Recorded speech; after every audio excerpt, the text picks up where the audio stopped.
ನಮಸ್ಕಾರ ವೀಕ್ಷಕರೇ, ದಿನದ ಸುದ್ದಿಗೆ ಸ್ವಾಗತ. ನಾನು ಶ್ವೇತಾ ಕಲಕಣಿ.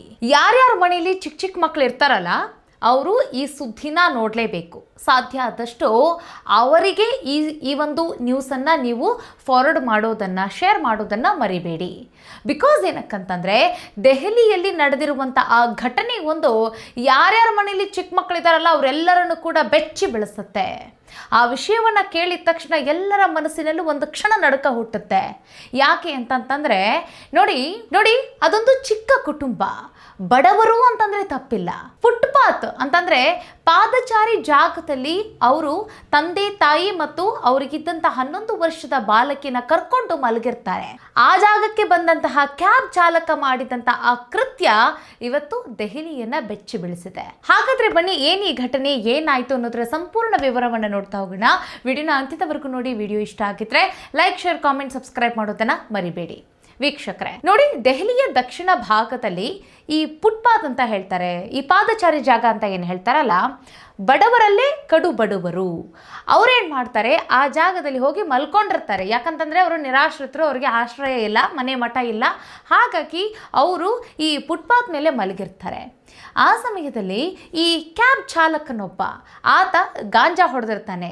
ಗಾಂಜಾದ ನಶೆಯಲ್ಲಿದ್ದಂತಹ ಈ ರಾಕ್ಷಸ ಏನು ಮಾಡ್ತಾನೆ, ಆ ಒಂದು ಫುಟ್ಪಾತ್ನ ಹತ್ರ ಹೋಗ್ಬಿಟ್ಟು ತನ್ನ ಕ್ಯಾಬನ್ನು ಪಾರ್ಕ್ ಮಾಡ್ತಾನೆ. ನಂತರ ಏನಾಗುತ್ತೆ ಅಂತಂದರೆ ನೋಡಿ, ತಂದೆ ತಾಯಿ ಏನು ಮಲ್ಕೊಂಡಿರ್ತಾರಲ್ಲ ಅವ್ರಿಗೆ ಗೊತ್ತಿರುತ್ತೆ ಇಲ್ಲೊಂದು ಕಾರು ಒಂದು ಪಾರ್ಕ್ ಆಗಿದೆ ಅನ್ನೋದು ಗೊತ್ತಿರುತ್ತೆ. ಅವರ ಪಕ್ಕಕ್ಕೆ ಮಲಗಿರುವಂತಹ ಚಿಕ್ಕ ಬಾಲಕಿ, 11 ವರ್ಷದ ಪುಟ್ಟ ಬಾಲಕಿ ಏನಿದ್ಲಲ್ಲ, ಆಕೆಯ ಮೇಲೆ ಈ ನರರಾಕ್ಷಸನ ಕೆಟ್ಟ ಕಣ್ಣು, ಕಾಮದ ಕಣ್ಣು ಬಿದ್ದಿದೆ.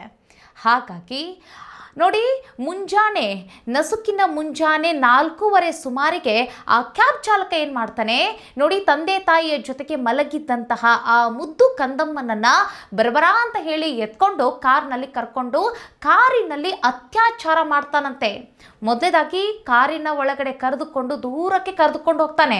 ಆ ಪುಟ್ಟ ಬಾಲಕಿಯನ್ನ ಈ ಕಾರ್ ಡ್ರೈವರ್ ಏನು ಮಾಡ್ತಾನೆ, ಆ ಬಾಲಕಿಯನ್ನ ಕರೆದುಕೊಂಡು ಕಾರ್ನಲ್ಲಿ ಕೂರಿಸ್ಕೊಂಡು ಜೋರಾಗಿ ಕಾರ್ ತಗೊಂಡು ಹೋಗ್ಬಿಡ್ತಾನೆ. ಕಾರು ಜೋರಾದ ಸ್ಪೀಡಿನಲ್ಲಿ ಹೋಗಿರೋದು ತಂದೆಗೆ ಗೊತ್ತಾಗುತ್ತಂತೆ, ಅವರ ಗಮನಕ್ಕೆ ಬರುತ್ತಂತೆ.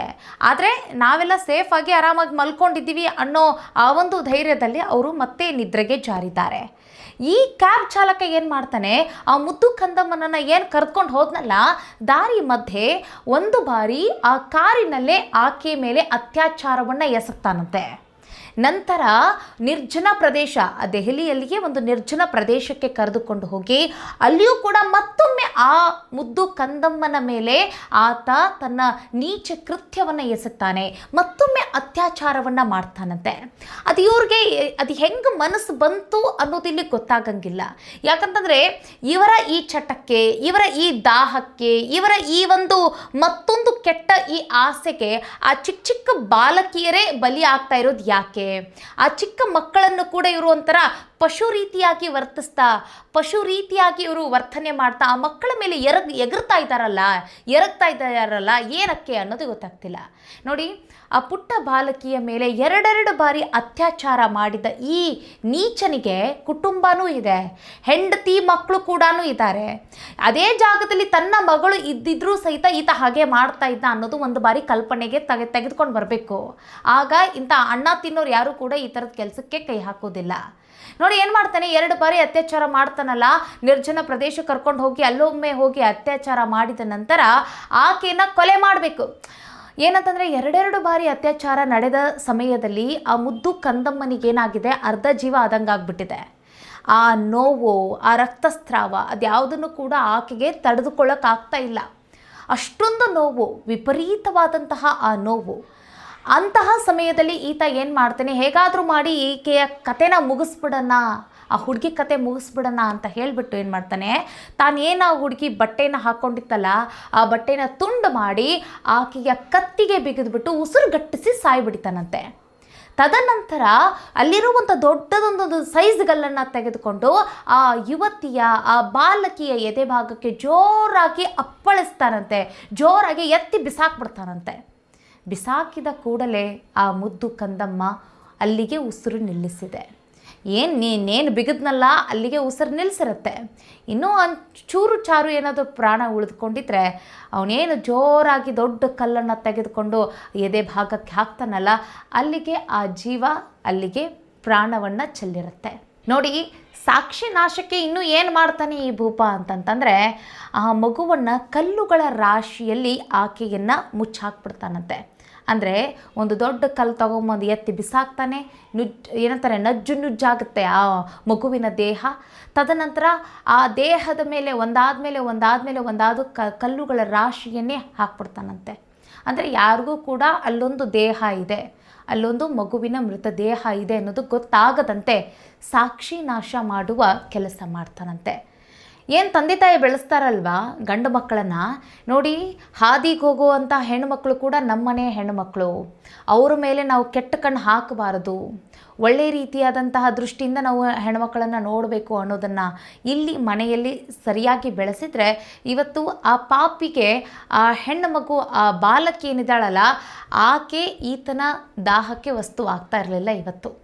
ಇನ್ನೊಂದು ಏನಂತಂದರೆ, ಈತ ಗಾಂಜಾ ನಶೆಯಲ್ಲಿದ್ದಾನೆ. ಗಾಂಜಾ ನಶೆಯಲ್ಲಿ ಇದ್ದಾಗ ಮುದುಕಿನೋ ಅಥವಾ ಯುವತಿನೋ ಅಥವಾ ಹದಿಹರಿಯದ ಹುಡುಗಿನೋ ಅಥವಾ ಚಿಕ್ಕ ಬಾಲಕಿಯನೋ ಯಾವ ವ್ಯತ್ಯಾಸನೂ ಕೂಡ ಗೊತ್ತಾಗೋದಿಲ್ಲ. ಯಾಕಂತಂದರೆ ಇವ್ರದ್ದೇ ಆದಂತಹ ನಶೆಯಲ್ಲಿರ್ತಾರಲ್ವ. ಹಾಗಾಗಿ ಇವನ ನಶೆಗೆ ಇವತ್ತು ಆ ಪುಟ್ಟ ಬಾಲಕಿ ಬಲಿಯಾದಳು. ಬೆಳಗ್ಗೆದ್ದು ನೋಡ್ತಾರೆ ತಂದೆ ತಾಯಿ, ಮಗಳು ಪಕ್ಕಕ್ಕೆ ಇದ್ಲಲ್ಲ, ಪಕ್ಕಕ್ಕೆ ಮಲ್ಕೊಂಡಿದ್ಲಲ್ಲ, ಎಲ್ಲೋದ್ಲು ನನ್ನ ಮಗಳು ಅಂತ ಹುಡುಕ್ತಾರೆ. ಆ ಮಗಳು ಸಿಗೋದೇ ಇಲ್ಲ. ಅಲ್ಲಿಂದ ನೋಡಿ ಎಷ್ಟು ಅಂತಂದರೆ, ಆ ಜಾಗದಿಂದ 6 ಕಿಲೋಮೀಟರ್ ದೂರ ಏನೋ ಕರೆದುಕೊಂಡು ಹೋಗಿ ಅತ್ಯಾಚಾರ ಎಸಗಿ ಈ ರೀತಿಯಾಗಿ ಆ ಬಾಲಕಿಗೆ ಜೀವನ ಎರಡು ಹಾಳು ಮಾಡಿಬಿಟ್ಟಿರ್ತಾನೆ. ನಂತರ ಏನು ಮಾಡ್ತಾರೆ, ಪೊಲೀಸ್ ಅಧಿಕಾರಿಗಳು ಅಲ್ಲಿ ಸುತ್ತಮುತ್ತಲಿರುವಂತಹ 200 CCTV ಕ್ಯಾಮ್ರಾಗಳನ್ನು ಗಮನಿಸಿದ ನಂತರ ಆ ಕ್ಯಾಬ್ ಚಾಲಕನೇ ಅಲ್ಲಿರುವಂತಹ ಮುದ್ದು ಕಂದಮ್ಮನನ್ನು ಕರೆದುಕೊಂಡು ಹೋಗಿದ್ದು ಗೊತ್ತಾಗತ್ತೆ.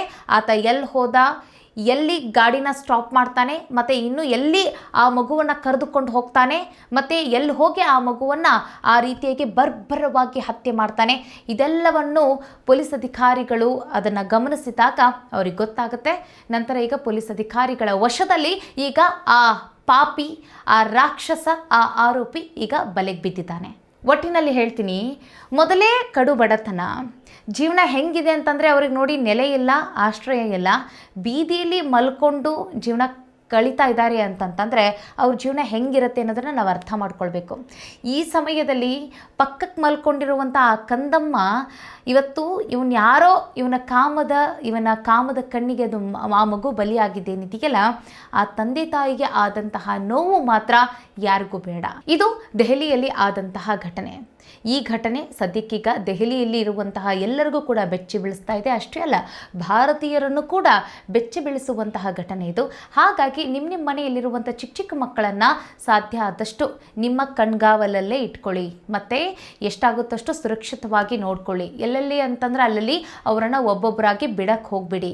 ಬಿಕಾಸ್ ಏನಂತಂದರೆ ಎಲ್ಲಿ ಯಾವನು ಹೆಂಗೆ ನಿಮ್ಮ ಮಕ್ಕಳನ್ನು ಕಾಮದಿಂದ ನೋಡ್ತಾನೆ ಅನ್ನೋದು ಗೊತ್ತಾಗೋದಿಲ್ಲ. ಇನ್ನೊಂದು, ಮಕ್ಕಳಿಗೆ ನಾವು ಬ್ಯಾಡ್ ಟಚ್ ಯಾವುದು, ಗುಡ್ ಟಚ್ ಯಾವುದು ಅನ್ನೋದನ್ನು ಕೂಡ ನಾವು ಈಗಿಂದಾನೇ ಅವರಿಗೆ ಕಲಿಸ್ಕೊಡ್ಬೇಕು. ಸೊ ಆ ರೀತಿಯಾಗಿ ಮಕ್ಕಳನ್ನು ನೋಡ್ಕೊಳ್ಳೋದ್ರ ಬಗ್ಗೆ ನೀವು ಗಮನ ಹರಿಸಿ ಅನ್ನೋದು ನಮ್ಮ ಈ ವಿಡಿಯೋದ ಉದ್ದೇಶ ಆಗಿತ್ತು.